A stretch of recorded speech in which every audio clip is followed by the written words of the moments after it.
8वां अध्याय। रक्त बीज बद ध्यान।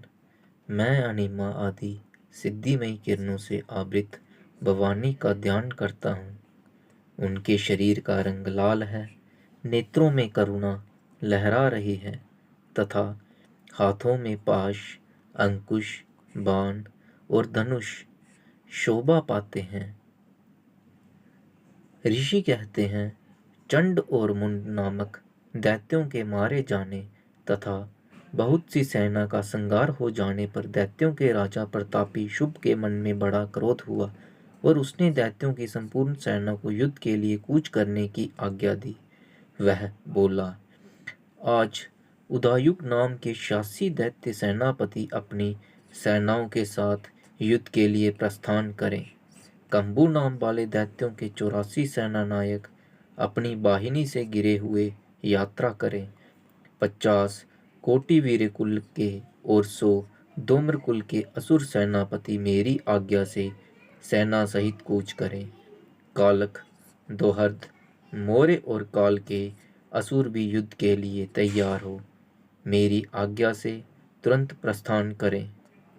भयानक शासन करने वाला असुरराज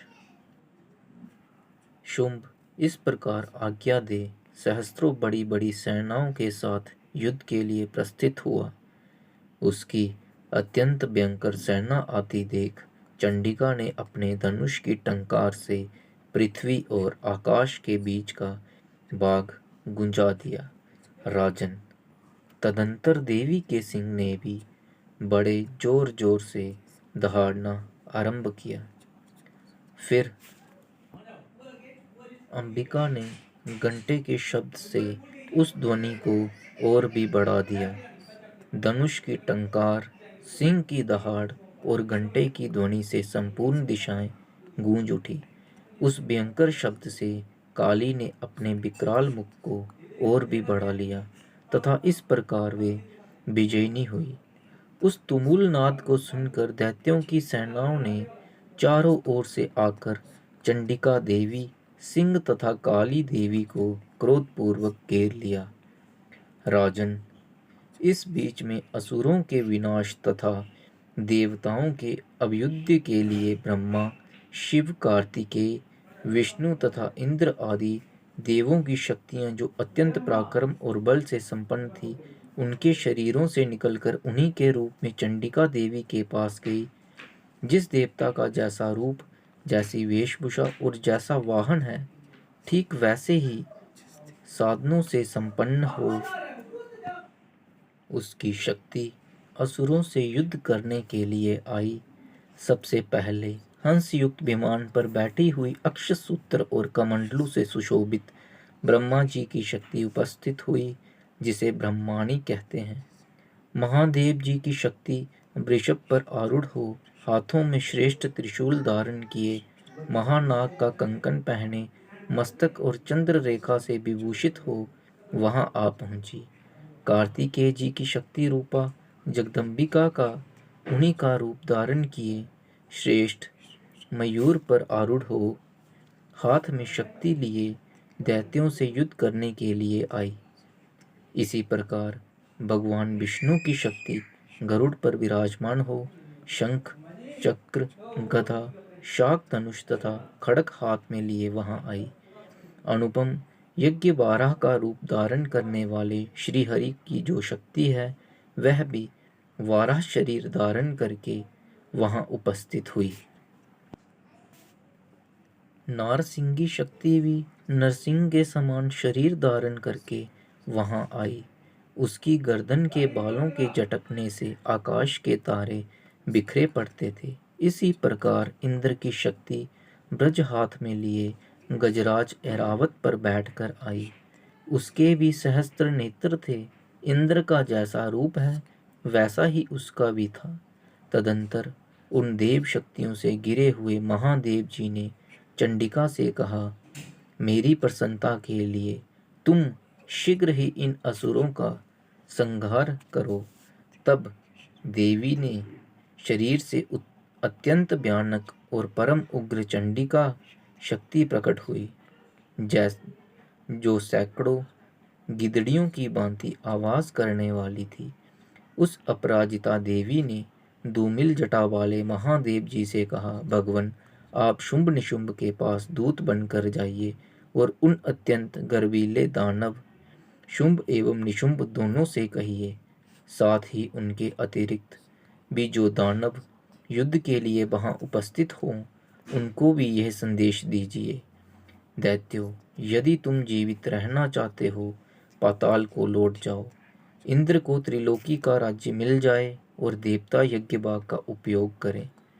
यदि बल के घमंड में आकर तुम युद्ध की अभिलाषा रखते हो तो आओ, मेरी शिवाएं योगिनियां तुम्हारे कच्चे मांस से तृप्त हो। चूंकि उस देवी ने भगवान शिव को दूत के कार्य में नियुक्त किया था, इसलिए वह शिवदूती के नाम से संसार में विख्यात हुई। वे महादैत्य भी भगवान शिव के मुंह से देवी के वचन सुनकर क्रोध में भर गए और जहां कात्यायनी विराजमान थी उस ओर बढ़े। तदंतर वे दैत्य अमर्ष में भरकर पहले ही देवी के ऊपर बाण, शक्ति और रिष्टि आदि अस्त्रों की वृष्टि करने लगे। तब देवी ने भी खेल खेल में ही धनुष की टंकार की और उससे छोड़े हुए बड़े बड़े बाणों द्वारा दैत्यों के चलाए हुए बाण, शूल, शक्ति और फरसों को काट डाला। फिर काली उनके आगे होकर शत्रुओं को शूल के प्रहार से विदीर्ण करने लगी और खटबाग से उनका कचूमर निकालती हुई रणभूमि में विचरने लगी। ब्राह्मणी भी जिस जिस ओर दौड़ती, उसी उसी ओर अपने कमंडलू का जल छिड़ककर शत्रुओं के ओज और पराक्रम को नष्ट कर देती थी। माहेश्वरी ने त्रिशूल से तथा वैष्णवी ने चक्र से और अत्यंत क्रोध में भरी हुई कुमार कार्तिकेय की शक्ति ने शक्ति से दैत्यों का संहार आरंभ किया। इंद्र शक्ति के ब्रज प्रहार से विदीर्ण हो सैकड़ों दैत्य दानव रक्त की धारा बहाते हुए पृथ्वी पर सो गए।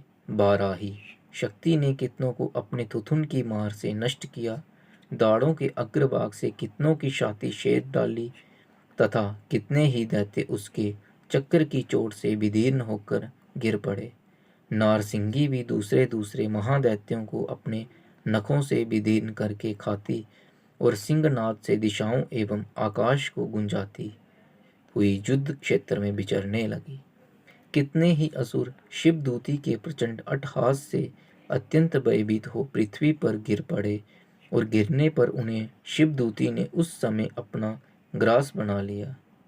इस प्रकार क्रोध में भरकर मातृगणों को नाना प्रकार के उपायों से बड़े बड़े असुरों का मर्दन करते देख दैत्य सैनिक भाग खड़े हुए। मातृगणों से पीड़ित दैत्यों को युद्ध से भागते देख रक्तबीज नामक महादैत्य क्रोध में भरकर युद्ध करने के लिए आया। उसके शरीर से जब रक्त की बूंद पृथ्वी पर गिरती, तब उसी के समान शक्तिशाली एक दूसरा महादैत्य पृथ्वी पर पैदा हो जाता। महासुर रक्तबीज हाथ में गदा लेकर इंद्र शक्ति के साथ युद्ध करने लगा। तब इंद्री ने अपने ब्रज से रक्तबीज को मारा। ब्रज से घायल होने पर उसके शरीर से बहुत सा रक्त चूरने लगा और उससे उसी के समान रूप तथा पराक्रम वाले योद्धा उत्पन्न होने लगे। उसके शरीर से रक्त की जितनी बूंदें गिरी, उतने ही पुरुष उत्पन्न हो गए। वे सब रक्त बीज के समान ही वीर्यवान, बलवान तथा पराक्रमी थे। वे रक्त से उत्पन्न होने वाले पुरुष भी अत्यंत भयंकर जान पड़ते थे। वहां मातृगणों के साथ घोर युद्ध करने लगे। पुनः ब्रज के प्रहार से जब उसका मस्तक घायल हुआ, तब रक्त बहने लगा और उससे हजारों पुरुष उत्पन्न हो गए। वैष्णवी ने युद्ध में रक्त बीज पर चक्र का प्रहार किया तथा इंद्री ने उस दैत्य सेनापति को गदा से चोट पहुंचाई।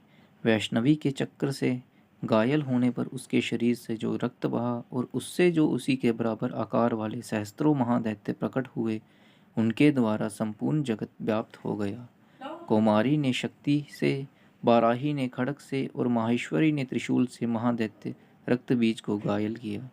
क्रोध में भरे हुए उस महादैत्य रक्त बीज ने भी गदा से सभी मातृशक्तियों पर पृथक पृथक प्रहार किया।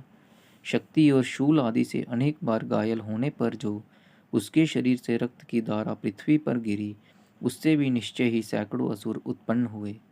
इस प्रकार उस महादैत्य के रक्त से प्रकट हुए असुरों द्वारा संपूर्ण जगत व्याप्त हो गया। उससे इन देवताओं को बड़ा भय हुआ। देवताओं को उदास देख चंडिका ने काली से शीघ्रतापूर्वक कहा, चामुंडे, तुम अपना मुख और भी फैलाओ तथा मेरे सहस्त्रपात से गिरने वाले रक्त बिंदु और उनसे उत्पन्न होने वाले महादैत्यों को तुम अपना इस उतावले मुख से खा जाओ।